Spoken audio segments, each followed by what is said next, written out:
Hello दोस्तों, आप सभी का स्वागत है ऑनलाइन स्टडी 99 चैनल में। झारखंड बोर्ड द्वारा 2023 बोर्ड एग्ज़ाम के लिए मॉडल पेपर जारी कर दिया गया है, जिसमें आज हम लोग साइंस का ऑब्जेक्टिव सॉल्व करेंगे। और ये वीडियो आपके लिए बहुत इम्पोर्टेंट होगा। जिनका भी 2023 में बोर्ड एग्ज़ाम है वो लोग इस वीडियो को ध्यान से देखें। जैसा कि आप लोगों को मालूम है कि सभी विषयों में 40 क्वेश्चन ऑब्जेक्टिव आने वाले हैं। 40 मार्क्स का ऑब्जेक्टिव आएगा और 40 मार्क्स का सब्जेक्टिव आएगा। ऑब्जेक्टिव आप लोगों के लिए बहुत इंपॉर्टेंट है, क्योंकि अगर आप थोड़ा सा भी इसमें ध्यान देते हैं तो आप 40 में से 35-36 क्वेश्चन आराम से सही कर सकते हैं, जबकि सब्जेक्टिव में 40 में से 35-36 मार्क्स लाना इतना आसान नहीं होगा। तो वीडियो को ध्यान से देखिए ताकि हर एक क्वेश्चन का आंसर आप लोगों को समझ में आए। तो हम लोग शुरू करते हैं। सबसे पहला क्वेश्चन हमारा है, दाढ़ी बनाने में किस प्रकार के दर्पण का उपयोग किया जाता है। तो दाढ़ी बनाने यानी कि शेविंग मिरर के रूप में किसका उपयोग होता है, तो इसका सही आंसर होगा अवतल दर्पण। अवतल दर्पण का उपयोग किया जाता है दाढ़ी बनाने में, जिसे हम लोग शेविंग मिरर के नाम से जानते हैं।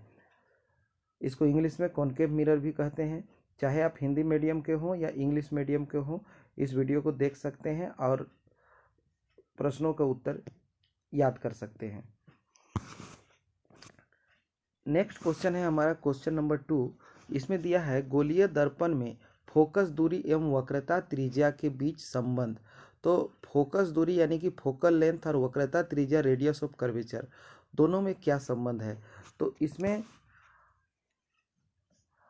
हम लोग को ये फॉर्मूला याद रखना है कि R बराबर 2F, R बराबर 2F ये फॉर्मूला है। यानी कि फोकल लेंथ का, फोकस दूरी का डबल होता है रेडियस। तो ये रिलेशन देखिए किसी ऑप्शन में है, किसी ऑप्शन में ये रिलेशन नहीं है।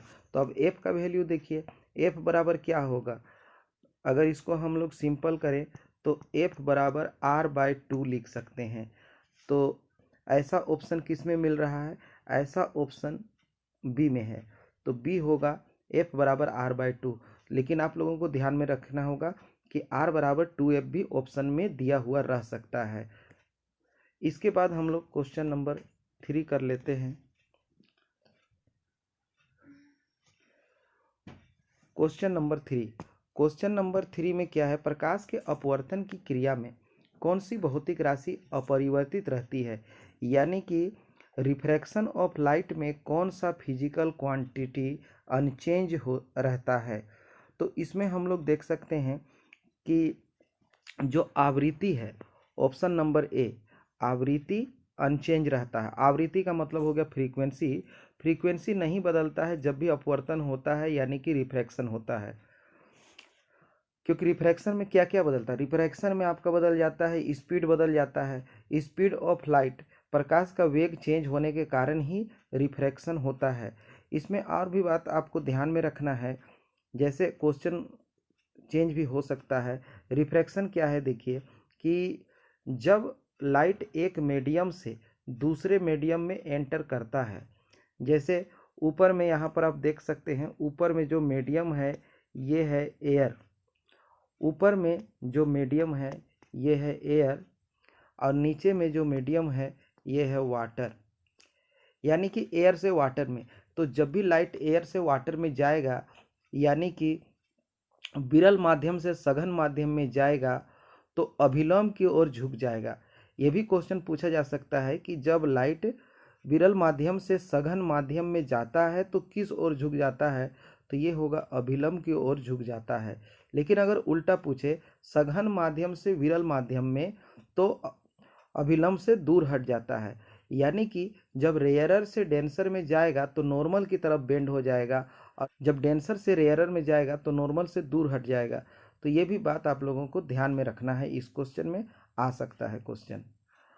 अब हम लोग इसके बाद आगे देखते हैं। आगे क्वेश्चन नंबर है 4, जिसमें कहा गया है 1 मीटर फोकस दूरी वाले उत्तल लेंस की क्षमता होगी। इस तरह का क्वेश्चन बहुत इंपॉर्टेंट है, आप लोगों को ध्यान देना है इस तरह के क्वेश्चन में। तो इसके लिए लेंस की क्षमता यानी कि पावर ऑफ लेंस पूछा गया है। तो क्षमता निकालने का क्या फॉर्मूला होता है, देखिए आप लोगों को याद होगा कि P बराबर होता है 1/f। P बराबर 1/f होता है। अब यहाँ 1 मीटर जो दिया हुआ है, ये जो 1 मीटर दिया हुआ है फोकस दूरी, ये है f, और f हमेशा मीटर में रहना चाहिए। अगर कोई क्वेश्चन में सेंटीमीटर में दिया हो तो आप लोगों को उसको मीटर में कर लेना होगा। अब यहाँ f का वैल्यू आप रख दीजिए तो 1/1 आ जाएगा, जिसका मतलब 1 होता है, यानी कि 1 डायोप्टर। 1 डायोप्टर जो है लेंस की क्षमता होगी। अब ये भी पूछा जा सकता है कि लेंस की क्षमता का एसआई मात्रक क्या होता है, तो उसका आंसर होगा डायोप्टर। तो यहाँ पर आ रहा है हमारा 1 डायोप्टर। अब ये बात ध्यान रखना है कि जैसे ये उत्तल लेंस है, उत्तल लेंस यानी कि कॉन्वेक्स लेंस, तो कॉन्वेक्स लेंस में लेंस की क्षमता प्लस में होता है, इसलिए 1 डायोप्टर तो होगा लेकिन माइनस वाला नहीं होगा, प्लस वाला होगा, यानी कि ऑप्शन नंबर बी राइट होगा इस क्वेश्चन का। इसी तरह नेक्स्ट क्वेश्चन देखते हैं। देखिए इसी फॉर्मूला पर आधारित है। 4D क्षमता वाले अवतल लेंस की फोकस दूरी क्या होगी, यानी कि पावर दिया हुआ है और फोकस दूरी, फोकल लेंथ पूछा जा रहा है। तो जैसे फॉर्मूला जानते हैं P बराबर 1/f, इसी फॉर्मूला को चेंज करेंगे तो आपका बन जाएगा F बराबर 1/p। अब यहाँ पर P दिया हुआ 4 डायोप्टर, तो आप इसमें वैल्यू रख लीजिए 1/4, और 1/4 को सॉल्व कीजिए, 4 से 1 को डिवाइड कीजिए, तो डिवाइड करने पर आपका आएगा 0.25 मीटर। 0.25 मीटर। अब देखिए यहाँ पर ऑप्शन में है क्या, ऑप्शन में मीटर में नहीं है, सेंटीमीटर में है, यानी कि सेंटीमीटर में चेंज करना होगा। तो 0.25 को 100 से इंटू कर दीजिए, जिससे ये बन जाएगा 25 सेंटीमीटर। तो इस क्वेश्चन का आंसर हो जाएगा 25 सेंटीमीटर। इस तरह का क्वेश्चन आपको पूछा ही जाएगा, बहुत ज़्यादा इम्पोर्टेंट है, इसीलिए आप लोग ध्यान से देखते रहिए। नेक्स्ट क्वेश्चन हम लोग देखते हैं। नेक्स्ट क्वेश्चन है, वाहन के अग्रदीपों में किस दर्पण का उपयोग किया जाता है, यानी कि जो गाड़ियां होती हैं उनके हेडलाइट में, अग्रदीप का मतलब होता है हेडलाइट, हेडलाइट में कौन सा दर्पण यानी कि मिरर का उपयोग किया जाता है, तो इसका आंसर होगा अवतल दर्पण। जैसे दाढ़ी बनाने वाले दर्पण में भी अवतल दर्पण का उपयोग होता है, इसी तरह से हेडलाइट में, टॉर्च में, सर्च लाइट में, डेंटिस्ट मिरर में, इन सभी चीज़ों में अवतल दर्पण यानी कि कॉनकेव मिरर का उपयोग होता है। तो ये भी आप इसी क्वेश्चन के साथ याद रखिए, इसमें से कोई ना कोई क्वेश्चन पूछे जाने का संभावना है। नेक्स्ट हम लोग देखते हैं क्वेश्चन नंबर 7। इसमें कहा जा रहा है, मानव नेत्र के जिस भाग पर किसी वस्तु का प्रतिबिंब बनता है वह है, यानी कि ह्यूमन आई के किस पार्ट में इमेज बनता है, तो इसका आंसर रेटिना होता है। इसका आंसर रेटिना होता है। ह्यूमन आई में पीछे जो स्क्रीन है उसको रेटिना कहते हैं, और रेटिना में ही इमेज फॉर्मेशन होता है। लेकिन रेटिना को दृष्टिपटल भी कहा जाता है। हिंदी में रेटिना, दृष्टिपटल दोनों कहा जाता है, इंग्लिश में सिर्फ रेटिना कहा जाता है। तो दृष्टिपटल या इंग्लिश में ऑप्शन होगा इसका रेटिना। तो इसका आंसर हो जाता है ऑप्शन नंबर डी, दृष्टिपटल या रेटिना। नेक्स्ट क्वेश्चन हम लोग करते हैं। नेक्स्ट क्वेश्चन क्या है, सामान्य नेत्र का दूर बिंदु क्या है। सामान्य नेत्र का दूर बिंदु, तो इसमें आप लोगों को ध्यान रखना है near point and far point of human आई। तो नियर पॉइंट जो है, नियर पॉइंट हमारा होता है 25 सेंटीमीटर, और फार पॉइंट होता है इन्फिनिटी यानी कि अनंत। तो ये दोनों बात ध्यान में रखना है। यहाँ दूरबिंदु पूछा गया है दूसरे सेट में, और क्वेश्चन में नियर पॉइंट यानी कि नज़दीक का बिंदु पूछा जा सकता है। तो नज़दीक का बिंदु 25 सेंटीमीटर होगा और दूर का बिंदु अनंत होगा। तो ऑप्शन नंबर डी हमारा राइट आंसर होगा इस क्वेश्चन के लिए। नेक्स्ट क्वेश्चन हम लोग देखेंगे, नेत्र में जाने वाली प्रकाश की मात्रा का नियंत्रण कौन करता है, यानी कि कितना लाइट आई में एंटर करेगा, इसको कंट्रोल कौन करता है। नेत्र में प्रकाश की मात्रा का नियंत्रण कौन करता है, तो इसके लिए सही आंसर होगा पुतली। ऑप्शन नंबर डी सही आंसर होगा पुतली, जिसको पुतली को इंग्लिश में पुपिल भी कहा जाता है। पुपिल ही कंट्रोल करता है कि आई में कितना लाइट एंटर करेगा। मान लीजिए कि कम लाइट है, जहाँ पर अंधेरा है वहाँ पर देखने के लिए हम लोग को ज़्यादा लाइट का ज़रूरत होता है। इस केस में पुतली यानी कि पुपिल्स फैल जाता है ताकि आँख में ज़्यादा लाइट आ सके। और अगर हम लोग बहुत ज़्यादा रोशनी में हैं, धूप में हैं, तो उस केस में पुतली सिकुड़ जाता है, छोटा हो जाता है ताकि आँख में कम लाइट घुस सके। इसीलिए हम लोग जब धूप से अंधेरे रूम में, अंधेरे कमरे में प्रवेश करते हैं तो उस केस में हम लोग को कुछ दिखाई नहीं देता है।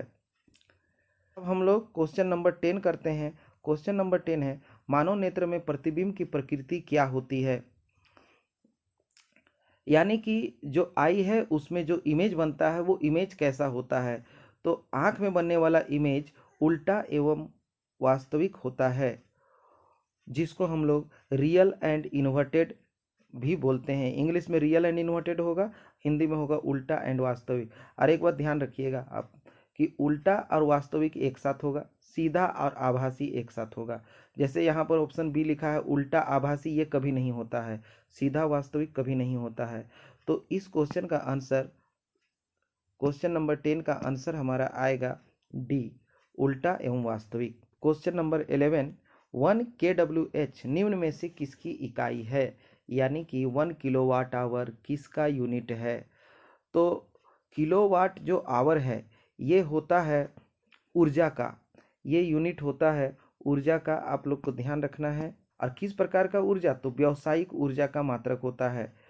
कॉमर्शियल यूनिट ऑफ एनर्जी भी इसे कहा जाता है।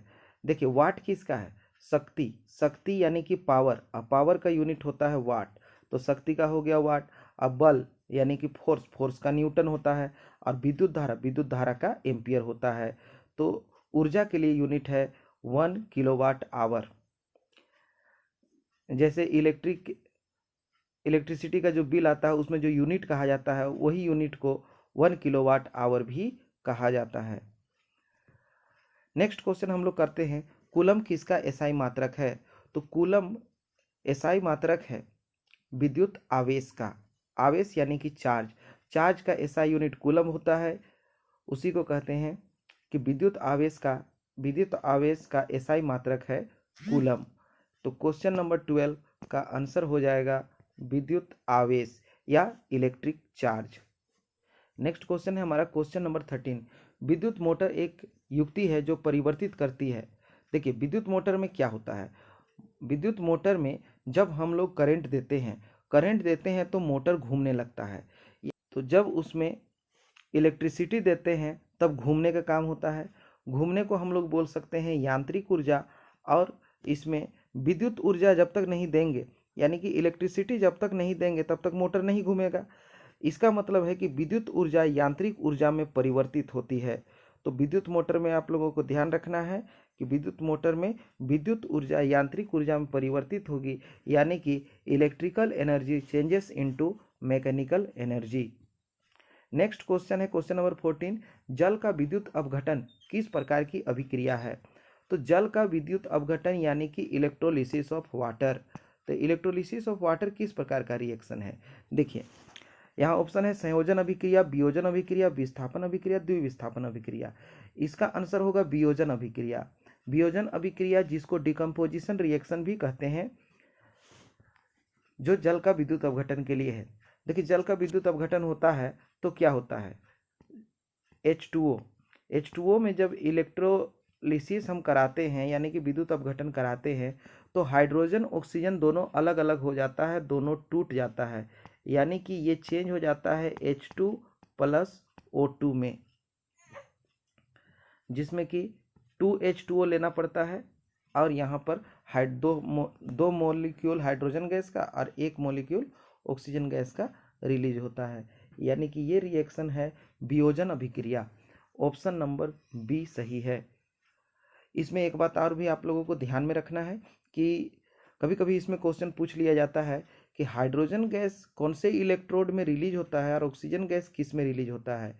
तो ध्यान रखिएगा हाइड्रोजन कैथोड में रिलीज होगा, हाइड्रोजन कैथोड में रिलीज होगा और ऑक्सीजन एनोड में रिलीज होगा।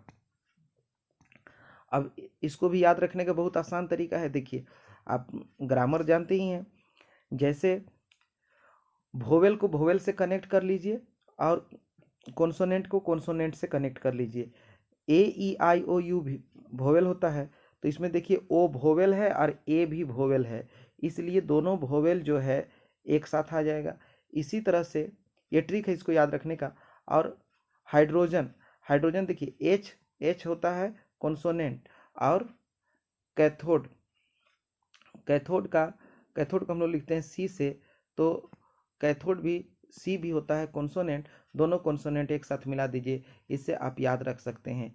ये जो साथ में हम एक्स्ट्रा चीज़ बताते जा रहे हैं इसको आप लोग ध्यान रखिएगा, क्योंकि सेम टू सेम यही क्वेश्चन नहीं आएगा, इसमें क्वेश्चन में थोड़ा चेंजिंग होगा। तो जो एक्स्ट्रा फैक्ट हम बता रहे हैं इसके द्वारा आप नेक्स्ट क्वेश्चन बदल के भी आए तो आप उसको कर सकते हैं। और वीडियो ध्यान से देखिएगा ताकि सभी चीज़ समझ में आ सके। अब एक एक चीज़ समझा कर बताना है तो वीडियो लंबा हो सकता है, लेकिन आपको फ़ायदा भी ज़्यादा देगा। अब शॉर्ट में हम बता सकते हैं, 10 मिनट में वीडियो बना सकते हैं, लेकिन दिक्कत यह है कि आप लोगों को उसमें एक्स्ट्रा फैक्ट का जानकारी नहीं मिलेगा, जिससे क्वेश्चन पकड़ने में दिक्कत होगा। तो क्वेश्चन नंबर 15 हम लोग कर लेते हैं। 15 क्या है देखिए, को CuO plus H2, Cu plus H2O दिए हुए अभिक्रिया में किस पदार्थ का उपचयन हो रहा है। अब देखिए इस क्वेश्चन को हम लोग किस तरह से समझते हैं। उपचयन का मतलब होता है ऑक्सीकरण, या इंग्लिश में इसको बोल सकते हैं ऑक्सीडेशन, ऑक्सीडेशन बोल सकते हैं इसको। तो देखिए इसमें क्या होता है, ऑक्सीडेशन क्या है, ऑक्सीजन का जुड़ना या हाइड्रोजन का हटना ऑक्सीडेशन यानी कि उपचयन कहलाता है। इसी तरह से हाइड्रोजन का जुड़ना या ऑक्सीजन का हटना अवकरण, अपचयन या रिडक्शन कहलाता है। तो इसमें देखिए CuO में क्या हुआ है, यहाँ पर देखिए CuO, यहाँ CuO में देखिए CuO से Cu हो गया, CuO Cu बन गया, तो यानी कि ऑक्सीजन हट गया, ऑक्सीजन हट गया तो ये तो रिडक्शन हुआ, रिडक्शन यानी कि अपचयन हुआ। लेकिन हम लोग को पूछ क्या रहा है, उपचयन किसका हो रहा है। तो H2 को देखिए, H2 को इधर H2 है, इधर H2O हो गया, यानी कि H2 में ऑक्सीजन जुड़ गया। यहाँ देखिए H2 से H2O में जब जाते हैं तो ऑक्सीजन जुड़ गया, और ऑक्सीजन का जुड़ना जो है ऑक्सीकरण यानी कि उपचयन या ऑक्सीडेशन कहलाता है। तो ऑक्सीडेशन किसका हुआ, जब भी पूछेगा ऑक्सीडेशन किसका हुआ या रिडक्शन किसका हुआ, तो वो रिएक्टेंट की तरफ देखना है, प्रोडक्ट की तरफ नहीं देखना है। तो रिएक्टेंट में देखिए यानी कि अभिकारक की तरफ आप देखिए, H2 है तो आंसर होगा इसका H2, H2 होगा। हमेशा लेफ्ट साइड वाले का ऑक्सीकरण या अवकरण होता है, उपचयन या अपचयन होता है हमेशा लेफ्ट साइड वाले का, इधर का राइट साइड वाले को आपको नहीं देखना है। तो H2 होगा इसका राइट आंसर। नंबर 16, दिए गए चित्र में किस प्रकार की अभिक्रिया हो रही है, यानी कि जो फिगर है उसमें किस प्रकार का रिएक्शन हो रहा है। तो इस फिगर को ध्यान से देखिए, आपको NCERT बुक में सेम टू सेम फोटो देखने को मिलेगा। इसमें कॉपर सल्फेट का विलयन है और लोहे की किल है। लोहे की किल को हम लोग क्या कहते हैं, आयरन नेल। तो Fe, लोहा के किल हो गया Fe, और Fe रिएक्शन करेगा कॉपर सल्फेट से CuSO4 से। तो Fe जो है Cu से ज़्यादा रिएक्टिव है, इसलिए Cu को ये हटा देगा। Fe Cu से ज़्यादा रिएक्टिव है तो Cu को हटा करके FeSO4 बना लेगा। और इस तरह का रिएक्शन हम लोग विस्थापन अभिक्रिया कहते हैं। इस तरह के रिएक्शन को विस्थापन अभिक्रिया कहते हैं, या इंग्लिश में डिस्प्लेसमेंट रिएक्शन कहते हैं। Fe जो है Cu को डिस्प्लेस कर देगा और यहाँ बन जाएगा FeSO4 प्लस Cu, कॉपर अलग हो जाएगा और FeSO4 सॉल्यूशन बन जाएगा। तो ये डिस्प्लेसमेंट रिएक्शन होता है, यानी कि ऑप्शन नंबर सी सही है, विस्थापन अभिक्रिया। अब इसमें एक चीज़ और पूछा जा सकता है कि जो कॉपर सल्फेट है उसका कलर कैसा होता है। तो इसमें आपको ध्यान रखना है, कॉपर सल्फेट का कलर ब्लू होता है, लेकिन जब रिएक्शन हो जाता है तो रिएक्शन हो जाने के बाद कॉपर सल्फेट का कलर, रिएक्शन होने के बाद सॉल्यूशन का कलर ग्रीन हो जाता है, क्योंकि कॉपर सल्फेट बदल जाता है आयरन सल्फेट में, FeSO4 में। तो ये बात भी आपको ध्यान में रखना है। नेक्स्ट क्वेश्चन है, निम्नलिखित में कौन प्राकृतिक सूचक का उदाहरण है, यानी कि इनमें से कौन नेचुरल इंडिकेटर है। तो आपको इसमें ध्यान में रखना है, नेचुरल इंडिकेटर प्राकृतिक सूचक यानी प्रकृति से प्राप्त होने वाला। मिथाइल ऑरेंज, फिनोल्फथैलीन, ये दोनों केमिकल है जो कि लेबोरेटरी में तैयार किया जाता है। लेकिन जो लिटमस पेपर है, लिटमस पेपर लाइकेन नामक प्लांट से तैयार किया जाता है, लाइकेन पौधे से तैयार किया जाता है, इसलिए ये प्राकृतिक सूचक है, नेचुरल इंडिकेटर है। तो इस क्वेश्चन का सही आंसर होगा लिटमस पेपर। अब यहाँ ऑप्शन में और भी चीज़ आपको दे सकता है, जैसे red cabbage leaves, hibiscus flower, हल्दी, टर्मरिक, ये सब ऑप्शन में दिया हुआ रह सकता है। ये सब भी आपका नेचुरल इंडिकेटर है। इसके अलावा आपको ध्यान रखना है ओल फैक्ट्री इंडिकेटर का। ओल फैक्ट्री इंडिकेटर किसको कहते हैं? गंधीय सूचक। गंधीय सूचक किसे कहा जाता है? जैसे प्याज है, लहसुन है, लौंग है, ये सब गंधीय सूचक में आता है। वनीला है, ये गंधीय सूचक में आता है। एसिड या बेस में इनका स्मेल बदल जाता है, इसलिए इनको ओल्फैक्टरी इंडिकेटर या गंधीय सूचक कहा जाता है। तो इससे भी क्वेश्चन आ सकता है, इसलिए इसको भी आप ध्यान में रखिए। नेक्स्ट क्वेश्चन हम लोग आगे चलते हैं। क्वेश्चन नंबर 18, किसी विलयन का पीएच मान 10 है, वह निम्नलिखित में से क्या होगा? पीएच वैल्यू 10 है। देखो पीएच, अगर आपको पीएच नहीं पता है तो पीएच आप ध्यान से देखिए। जो पीएच स्केल होता है वो एसिड या बेस का, एसिड और बेस दोनों का पहचान के लिए होता है। मान लीजिए इस तरह का पीएच स्केल है, यहाँ स्टार्टिंग में वैल्यू होता है 1 और लास्ट में होता है 14 और बीच में रहता है 7। अगर पीएच 7 से कम है, यानी कि इधर है 7 से कम है, 1 से 7 के बीच है, तो ये एसिड या अम्ल होगा। इसको हम लोग एसिड या अम्ल कह सकते हैं। जबकि 7 से 14 के बीच अगर है तो इसको हम लोग बेस या क्षार कहते हैं। बेस या क्षार कहा जाता है।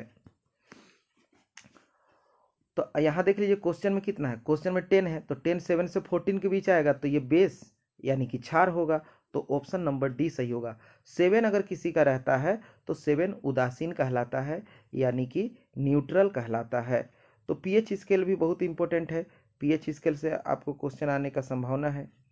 नेक्स्ट क्वेश्चन है, दिया गया चित्र क्या सूचित करता है? अगर आप एनसीईआरटी बुक पढ़े होंगे तो ये फोटो आप देखे होंगे। जो अम्ल को डाइल्यूट करने के लिए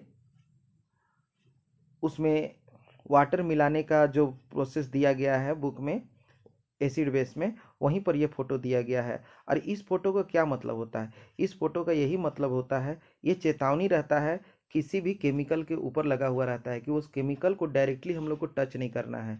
अगर डायरेक्टली टच करे तो इससे हम लोग के हाथों में जलन हो सकता है या और भी किसी प्रकार का प्रॉब्लम हो सकता है। तो देखिए वही चीज़ पूछ लिया, दिया गया चित्र क्या सूचित करता है? तो देखिए यहाँ ऑप्शन नंबर डी देखिए, सांद्र अम्ल यानी कि कंसंट्रेटेड एसिड तथा क्षार वाले बर्तन का चेतावनी चिन्ह, यानी कि ये चेतावनी दिया रहता है सांद्र अम्ल कंसंट्रेटेड एसिड में, क्योंकि एसिड डायरेक्ट जो है हम लोग के हाथ पैर में पड़ेगा तो वो हम लोग को जला सकता है, इसीलिए ये दिया रहता है। तो आंसर क्या होगा इसका? Option number D. वीडियो कैसा लग रहा है आपको ज़रूर बताइएगा, कमेंट जरूर कीजिएगा। अगर आपको अच्छा लगता है तो और भी जो सेट आएगा सारा का सारा सेट हम बताएंगे। हर एक सेट में एक कम से कम आप 2 बार 3 बार एक एक सेट को देख लीजिएगा तो सारा आंसर याद रहेगा। और जैसे 5 मॉडल सेट टोटल जारी होगा, अब 5 मॉडल सेट को आप अच्छा से कर लिए हैं तो आपको 30 से 35 क्वेश्चन एकदम निश्चित पकड़ाने वाला है, क्योंकि यहाँ क्वेश्चन भी करा रहे हैं और साथ में उससे रिलेटेड जितना भी एक्स्ट्रा फैक्ट है वो भी बता रहे हैं। तो अब देखिए अगला क्वेश्चन जो है, अगला क्वेश्चन है, इमली में कौन सा अम्ल होता है? इमली यानी कि टमेरिन, टमेरिन में एसिड कौन सा होता है? तो इसमें देखिए आपको ध्यान रखना है कि इमली में होता है टार्टरिक एसिड, टार्टरिक अम्ल होता है। अब इसको ऐसे याद रख सकते हैं, इमली जो है खट्टा होता है, तो जैसे ही खाते हैं तो मुंह से कैसा आवाज आता है? खाने के बाद मुंह पूरा खट्टा हो जाता है। तो खट्टा हो जाता है, उसका टा को याद रखिए। जैसे ही इमली खाते हैं तो मुंह क्या हो जाता है? खट्टा। तो ये टा से हो गया टार्टरिक एसिड। ऐसे आप ट्रिक के माध्यम से भी याद रख सकते हैं। यहाँ और ऑप्शन देख लेते हैं। जो सिट्रिक अम्ल है यानी कि सिट्रिक एसिड, ये आपका लेमन में मिलेगा, ऑरेंज में मिलेगा, नींबू और संतरे में मिलेगा सिट्रिक अम्ल। लैक्टिक अम्ल है, दूध में दही में लैक्टिक अम्ल मिलता है। इसी तरह से ऑक्जेलिक अम्ल मिलता है टमाटर में। इसके अलावा आपको याद रखना है मिथेनोइक अम्ल, मिथेनोइक अम्ल जो मिलता है चींटी का डंक में या मधुमक्खी का डंक में, तो वो भी आपको ध्यान में रखना है। नेक्स्ट क्वेश्चन हम लोग करते हैं, कौन अधातु कमरे के ताप पर द्रव अवस्था में पाया जाता है, यानी कि कौन सा नॉन मेटल है जो कि रूम टेम्परेचर पर लिक्विड रूप में पाया जाता है। तो यहाँ पर आपको क्वेश्चन में ध्यान देना है, धातु पूछा है कि अधातु, मेटल है कि नॉन मेटल। यहाँ अधातु पूछा है क्वेश्चन में, अधातु पूछा है तो आपको ब्रोमीन को सही करना होगा। यहाँ पर अधातु पूछा है तो ब्रोमीन आपका सही होगा, लेकिन अगर यहाँ धातु पूछता यानी कि मेटल पूछता तो पारा होता, पारा जिसको मरकरी भी कहा जाता है। तो क्वेश्चन ध्यान से देखना है। अब जल्दी में आप देखिएगा, अधातु आपको धातु नजर आने लगेगा, कमरे के ताप पर कौन द्रव अवस्था है, तुरंत आप पारा मार दीजिएगा, बोलिए बहुत इजी क्वेश्चन दिया था, एकदम अच्छा से कर लिए। लेकिन क्वेश्चन को आपको ध्यान से पढ़ना होगा एग्जाम में, क्योंकि यही तो क्वेश्चन में ट्विस्ट रहता है। तो यहाँ पर आंसर रहेगा ब्रोमीन। नेक्स्ट क्वेश्चन है, निम्नलिखित में से किस पदार्थ का उपयोग अग्निशामक बनाने में किया जाता है। अग्निशामक यानी कि आग बुझाने में। तो आप पढ़े होंगे soda acid fire extinguisher. Soda acid fire extinguisher में बेकिंग सोडा और टार्टरिक एसिड का प्रयोग किया जाता है। ये क्वेश्चन आपको मिला होगा एनसीईआरटी में, जहाँ पर बेकिंग सोडा के बारे में दिया गया है। बेकिंग सोडा का यूजेस में ये क्वेश्चन दिया गया है कि फायर एक्सटिंग्विशर में यानी आग बुझाने में किसका यूज किया जाता है, बेकिंग सोडा का। और बेकिंग सोडा का ही नाम होता है सोडियम हाइड्रोजन कार्बोनेट। तो ऑप्शन नंबर बी जो है सोडियम हाइड्रोजन कार्बोनेट इस क्वेश्चन का सही आंसर होगा। इसका फॉर्मूला भी पूछा जाता है, ये भी आप लोग ध्यान में रखिए। फॉर्मूला क्या है, NaHCO3। इस क्वेश्चन के बदले ये भी क्वेश्चन आपको पूछा जा सकता है कि बेकिंग सोडा का फॉर्मूला क्या है, NaHCO3। इसके बाद देखिए, आधुनिक आवर्त सारणी किस आधार पर बना है, यानी कि modern periodic table. Modern periodic table किस पर आधारित है, तो आपको इसमें ध्यान में रखना है दो पीरियोडिक टेबल। एक तो मेंडलीव पीरियोडिक टेबल, जो मेंडलीव का पीरियोडिक टेबल है वो आधारित है परमाणु द्रव्यमान पर, और जो मॉडर्न पीरियोडिक टेबल आधुनिक आवर्त सारणी है वो आधारित है परमाणु संख्या पर, यानी कि एटॉमिक नंबर पर। तो ध्यान रखिएगा कि मॉडर्न पीरियोडिक टेबल यानी कि आधुनिक आवर्त सारणी आधारित है परमाणु संख्या पर, एटॉमिक नंबर पर, और अगर मेंडलीव रहे तो परमाणु द्रव्यमान पर, एटॉमिक मास पर। नेक्स्ट क्वेश्चन है, निम्नलिखित में से कौन धातु सबसे अधिक अभिक्रियाशील है। कौन सा धातु सबसे अधिक अभिक्रियाशील है, तो इसका जवाब क्या होगा, इसका जवाब होगा आपका पोटेशियम। पोटेशियम जिसका सिंबल होता है के सिंबल होता है पोटेशियम का, जो सबसे अधिक रिएक्टिव है, सबसे अधिक अभिक्रियाशील है का मतलब हुआ जो मोर रिएक्टिव है। अब अगर रिएक्टिविटी आपको याद रखना है और भी जगह काम आएगा, जैसे कि डिस्प्लेसमेंट रिएक्शन विस्थापन अभिक्रिया में भी जो ज़्यादा रिएक्टिव है कम रिएक्टिव को डिस्प्लेस कर सकता है। इसका जो सीरीज होता है वो रिएक्टिविटी सीरीज कहलाता है।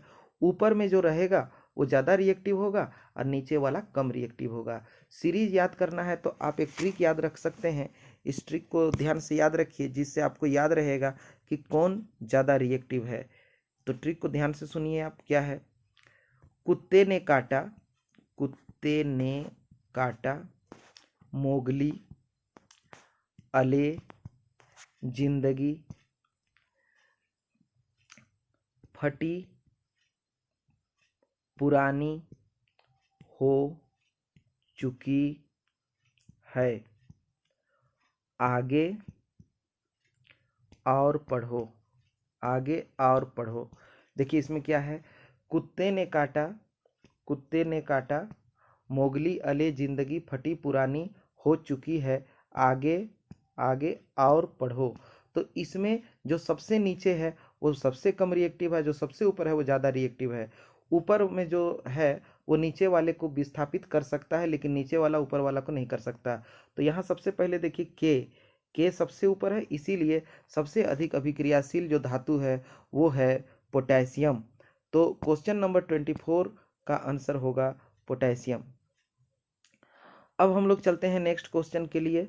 तो नेक्स्ट क्वेश्चन है हमारा, पृथ्वी की भूपर पट्टी में प्राकृतिक रूप से पाए जाने वाले तत्व या यौगिक को क्या कहते हैं। पृथ्वी की भूपर पट्टी यानी कि अर्थ क्रस्ट में नेचुरल रूप से जो पाया जाने वाला एलिमेंट या कंपाउंड जो होता है, तत्व या यौगिक जो होता है, उसको क्या कहते हैं, तो इसको हम लोग खनिज कहते हैं।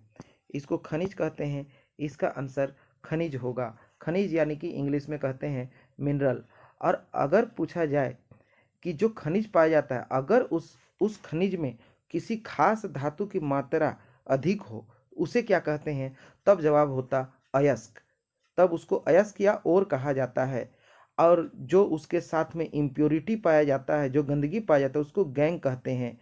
और प्योर मेटल या शुद्ध धातु प्राप्त करना धातु कर्म कहलाता है। तो सब ये रिलेटेड टॉपिक है, तो इसमें आप ध्यान रखिए कि इसका आंसर होगा बी, खनिज। अब नेक्स्ट क्वेश्चन है क्वेश्चन नंबर 26, जिसमें कहा गया है प्रोपेनॉल में कौन अभिक्रियाशील समूह मौजूद है, यानी कि प्रोपेनॉल में फंक्शनल ग्रुप क्या है। तो ध्यान रखिएगा, प्रोपेनॉल में अल्कोहल फंक्शनल ग्रुप होता है। प्रोपेनॉल में अल्कोहल फंक्शनल ग्रुप होता है। इसको फॉर्मूला के रूप में भी दे सकता है। तो अल्कोहल के लिए OH रहता है, यानी कि किसी भी कार्बन कंपाउंड में OH लगा हुआ है तो उसको हम अल्कोहल कह सकते हैं। जैसे कि CH3OH, तो ये होगा मिथेनॉल। इसी तरह से अगर रहे C2H5OH, तो इसको कहते हैं इथेनॉल। इसी तरह से आप ध्यान में रखिए, अगर एल्डिहाइड के बारे में है तो एल्डिहाइड का CHO होता है। एल्डिहाइड का CHO होता है। कीटोन का C डबल बॉन्ड O होता है कीटोन के लिए। इसी तरह से कार्बनिक अम्ल यानी कार्बोक्सिलिक एसिड का COOH होता है, जिसको इस प्रकार से लिखते हैं COOH। तो COOH जो है कार्बनिक अम्ल का होता है। यहाँ अल्कोहल पूछा गया है। अब इतना ध्यान रखिए, जिसका भी नाम में लास्ट में ओल आ रहा है, प्रोपेनॉल, तो उसमें अल्कोहल होगा। इसी तरह से जिसका नाम में नल आ रहा है तो एल्डिहाइड होगा। जिसका नाम में ONE1 यानी कि कीटोन टाइप का आ रहा है, जैसे प्रोपेनॉन, ब्यूटेनॉन, इस टाइप का आ रहा है, तो उसमें कीटोन होगा। और कार्बनिक अम्ल यानी कि कार्बोक्सिलिक एसिड जिसमें भी रहेगा COOH उसका फंक्शनल ग्रुप यानी कि अभिक्रियाशील समूह होगा। नेक्स्ट क्वेश्चन हम लोग करते हैं, प्रकाश संश्लेषण प्रक्रिया में निम्नलिखित में क्या नहीं होता। प्रकाश संश्लेषण यानी कि फोटोसिंथेसिस। तो फोटोसिंथेसिस रिएक्शन में देखिए होता क्या है। पहले तो रिएक्शन को समझिए। रिएक्शन को पहले समझिए, रिएक्शन क्या है प्रकाश संश्लेषण के लिए। CO2 प्लस H2O, ये रिएक्शन होता है। और इस किसके प्रेजेंस में होता है? सनलाइट और क्लोरोफिल के प्रेजेंस में होता है। सनलाइट और क्लोरोफिल जब रहे तो बनता क्या है? C6H12O6 बनता है। और साथ में ऑक्सीजन रिलीज होता है, ऑक्सीजन गैस रिलीज होता है। तो ये रिएक्शन आपको ध्यान में रखना है। रिएक्शन भी आपको डायरेक्ट पूछा जा सकता है। तो देखिए, प्रकाश संश्लेषण प्रक्रिया में क्या नहीं होता है? जल का टूटना। तो देखिए यहाँ पर वाटर तो ब्रेक डाउन हो रहा है, वाटर तो टूट रहा है, तो ये तो होगा नहीं। वाटर ब्रेक डाउन हो रहा है तो जल तो टूट ही रहा है। इसमें क्वेश्चन में क्या पूछा है? क्या नहीं होता है? तो नहीं होता है पर ध्यान देना है। ऑक्सीजन का मुक्त होना, तो देखिए ऑक्सीजन मुक्त हो रहा है। कार्बन डाइऑक्साइड का मुक्त होना, कार्बन डाइऑक्साइड मुक्त नहीं हो रहा है। कार्बन डाइऑक्साइड तो यूज हो रहा है। यहाँ देखिए ऑप्शन डी देख लीजिए, कार्बन डाइऑक्साइड का उपयोग होना, तो उपयोग तो हो रहा है। ऑप्शन डी सही है। A, B और ऑप्शन डी सही है। तो सही कौन सा नहीं है? ऑप्शन सी, कार्बन डाइऑक्साइड का मुक्त होना सही नहीं है। तो आंसर होगा ऑप्शन सी। अब नेक्स्ट क्वेश्चन करते हैं, फ्लोएम से खाद्य पदार्थों का परिवहन पौधे में किस दिशा में होता है। तो इसमें आपको ध्यान रखना है, इसमें दो ही चीज है, जाइलम और फ्लोएम। तो फ्लोएम में खाद्य पदार्थों का परिवहन किस दिशा में होता है? देखिए, जाइलम में जल का परिवहन होता है। जाइलम में जल का परिवहन होता है। जल हमेशा, वाटर हमेशा जड़ से ऊपर की ओर चलता है, यानी कि एक डायरेक्शन में होता है, केवल ऊपर की ओर। अगर जाइलम रहता तो आंसर होता केवल ऊपर की ओर। लेकिन फ्लोएम में फूड का यानी कि भोजन का परिवहन होता है, इसलिए फ्लोएम में दोनों तरफ होता है।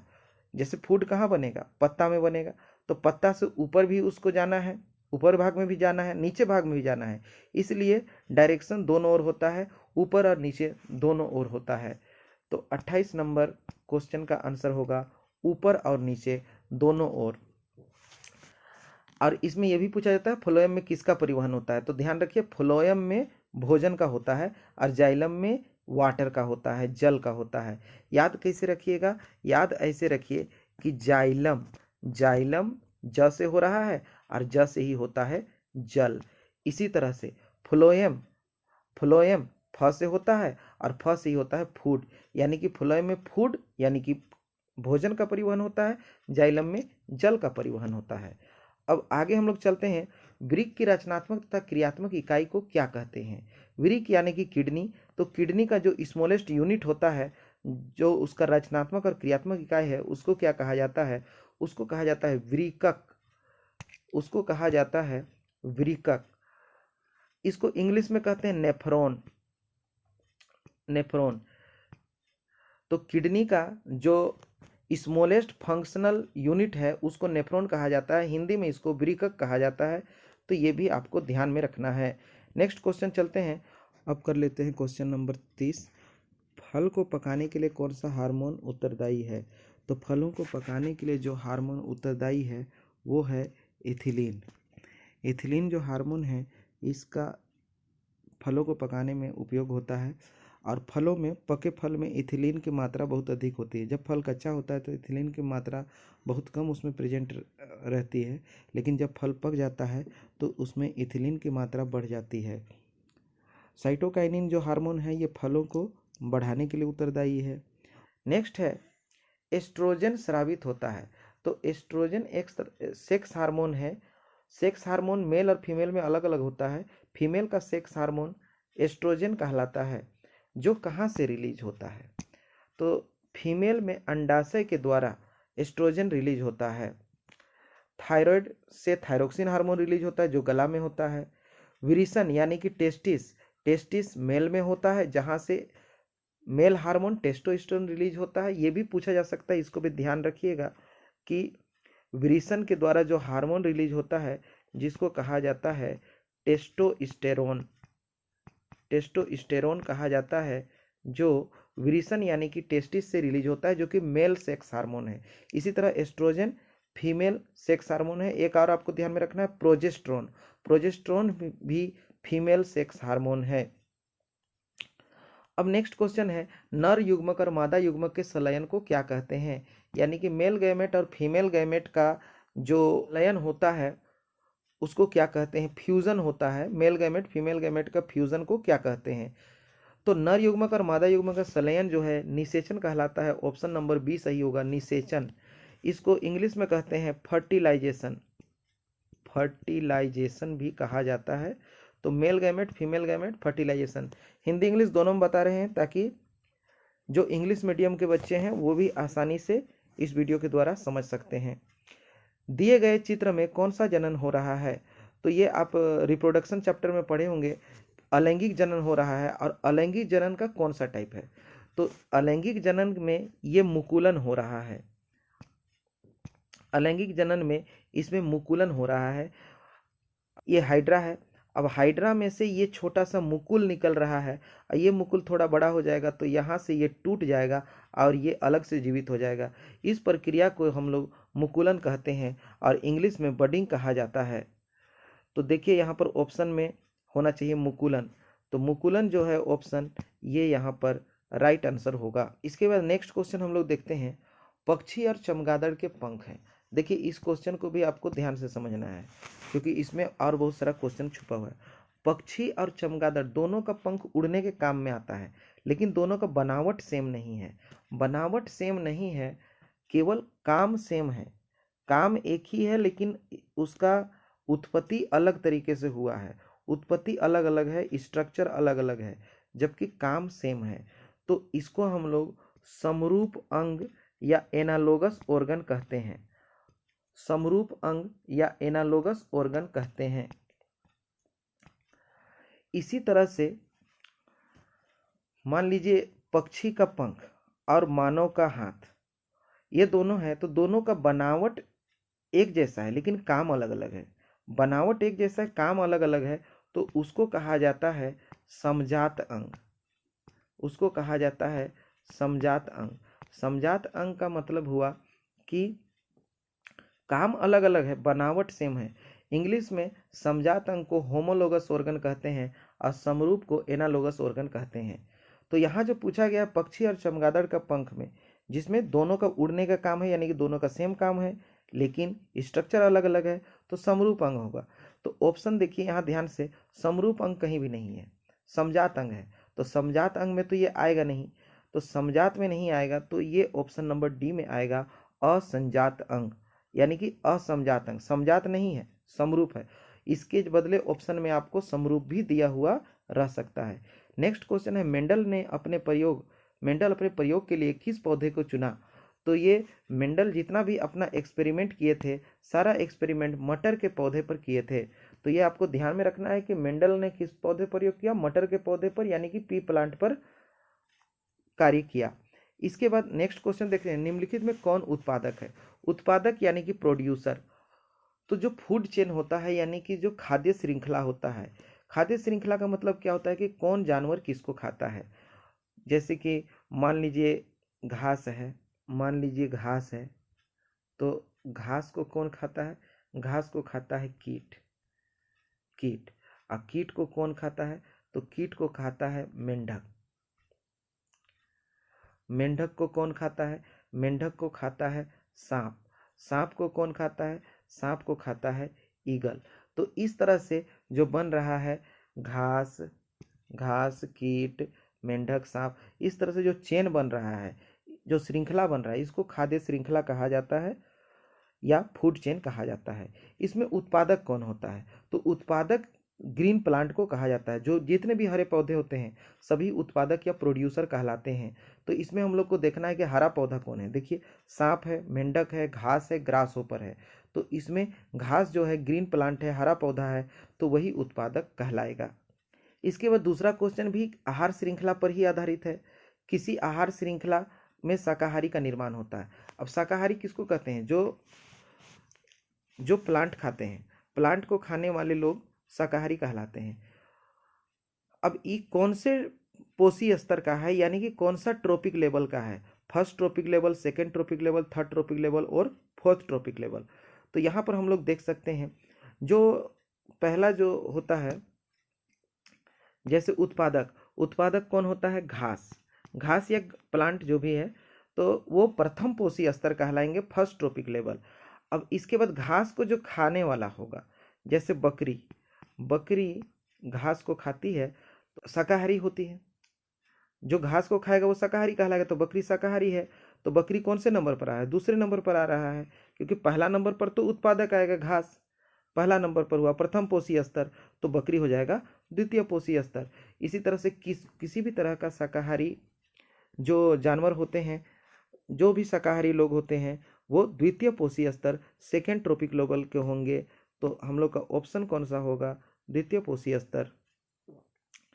अब हम लोग नेक्स्ट क्वेश्चन में चलते हैं, ओजोन परत के अपक्षय के लिए जिम्मेदार है। ओजोन लेयर का डिप्लीशन किसके कारण होता है?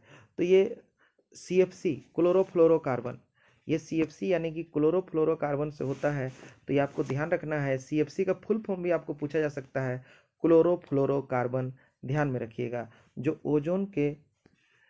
ओजोन लेयर के डिप्लीशन यानी ओजोन परत का जो क्षय हो रहा है उसके लिए जिम्मेवार है। नेक्स्ट क्वेश्चन नंबर 39 है, निम्नलिखित में से कौन जैव मात्रा ऊर्जा स्रोत का उदाहरण नहीं है? यानी कि ऊर्जा का स्रोत है लेकिन वो किसी प्लांट या एनिमल का भाग नहीं है, उसको बताना है। तो लकड़ी प्लांट से बनता है, ऊर्जा देता है। गोबर गैस एनिमल का वेस्ट है और ऊर्जा देता है। कोयला प्लांट से तैयार होता है, वर्षों पहले जो प्लांट दब गए थे उनसे कोयला बना, तो वो भी जो है जैव मात्रा ऊर्जा स्रोत है। लेकिन नाभिकीय ऊर्जा यानी कि जो न्यूक्लियर एनर्जी है, ये जैव मात्रा से संबंधित नहीं है। ये एटम के नाभिक का विखंडन करा करके या संलयन करा करके ऊर्जा प्राप्त किया जाता है। किसी एटम का न्यूक्लियस को विखंडित करा के ये ऊर्जा प्राप्त किया जाता है। इसीलिए नाभिकीय ऊर्जा जैव ऊर्जा स्रोत का उदाहरण नहीं है। इसके बाद नेक्स्ट क्वेश्चन है, पवन ऊर्जा उत्पादन के लिए पवन की चाल न्यूनतम कितनी होनी चाहिए? तो ये आपको ध्यान में रखना है कि विंड एनर्जी यानी कि पवन ऊर्जा के लिए 15 किलोमीटर पर आवर न्यूनतम चाल है। इससे कम अगर हवा का स्पीड रहता है तो पवन ऊर्जा हम लोग नहीं प्राप्त कर सकते हैं। तो ये रहा फर्स्ट सेट का 40 क्वेश्चन, और साथ में बहुत सारा एक्स्ट्रा फैक्ट भी बताए हैं। अगर आप मेरा वीडियो देखते हैं और सारा एक्स्ट्रा फैक्ट को भी दिमाग में रखते हैं तो आपका एक भी क्वेश्चन वहाँ मिस होने का चांस नहीं है। अब 40 में 40 तो कोई दावा नहीं कर सकता है, लेकिन हम इतना ज़रूर कह सकते हैं, अगर आप मेरा वीडियो सही से देखते हैं, अभी 5 सेट आएगा, एक सेट आया हुआ है, सबका हम इसी तरह से बनाएंगे। अब पांचों सेट आप देख लीजिए तो 40 में से 36 से 37 नंबर आप एकदम आसानी से कर सकते हैं। हाँ, वीडियो थोड़ा सा लंबा होगा लेकिन आपको फायदा भी अधिक देगा। अब सीधा जो क्वेश्चन है सिर्फ उसका आंसर बताएंगे तो 10 मिनट में हो जाएगा, लेकिन उससे आपको ज़्यादा फायदा नहीं मिलेगा। तो कैसा लगा ये वीडियो आप कमेंट बॉक्स में ज़रूर बताइएगा। और अगर अभी तक आपने मेरे चैनल को सब्सक्राइब नहीं किया है तो सब्सक्राइब कर लीजिएगा, ताकि जो भी वीडियो डाले उसका नोटिफिकेशन आपको मिल सके, सबसे पहले वो वीडियो आप तक पहुँचे। ठीक है, धन्यवाद। फिर मिलते हैं अगले वीडियो में, तब तक के लिए जय हिंद, जय भारत।